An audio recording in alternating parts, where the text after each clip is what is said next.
Corona பெருந்தொற்று காலம் குறித்து முதலமைச்சர் மு.க. ஸ்டாலினை விமர்சித்த அதிமுக பொதுச் செயலாளர் எடப்பாடி பழனிசாமிக்கு முதலமைச்சர் மு.க. ஸ்டாலின் காட்டமாக பதிலடி கொடுத்துள்ளார். பிறகு கொரோனா ஒரு வருஷம் யாராவது வெளியே போக முடிஞ்சுதா? வீட்டிலே அடைபட்டி கிடந்தோம். அப்ப கூட மக்கள் ஒத்துழைப்பு கொடுத்தாங்க. அதிமுக அரசாங்கத்தை விலை மதிக்க முடியாத உயிரை காப்பாற்றிய அரசாங்கம் அதிமுக அரசாங்கம்.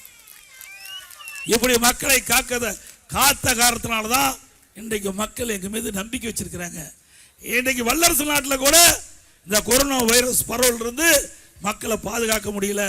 ஆனா அந்த கொரோனா வைரஸ் தொற்று ஏற்பட்டு விட்டா அவர் உயிரிழக்க நேரிடும். அப்படிப்பட்ட சோதனையான நேரத்தில் கூட திறமையாக அரசு செயல்பட்டு விலை மதிக்க முடியாத உயிர்களை காப்பாற்றிய அரசாங்கம் அதிமுக.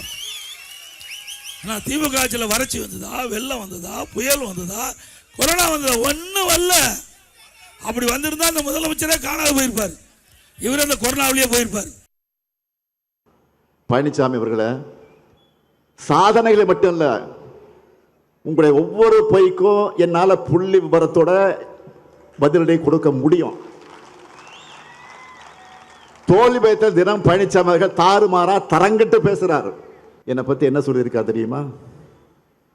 திமுக ஆட்சியில் கொரோனா வந்துச்சா, வந்திருந்தா கொரோனாவில் இவரே போயிருப்பாரு. என்ன திமுக ஆட்சியில் வந்து தான் போயிருப்பேனா?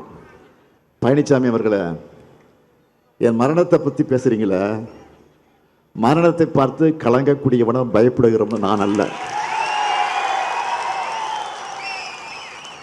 கொரோனா மேல எல்லாரும் பெரும் அச்சத்தில் இருந்தப்பவே அதுக்கான பிபி கூட அணிஞ்சுக்கிட்டு கொரோனா வாழ்வுக்குள்ள போனவன் தான் இந்த ஸ்டாலின்.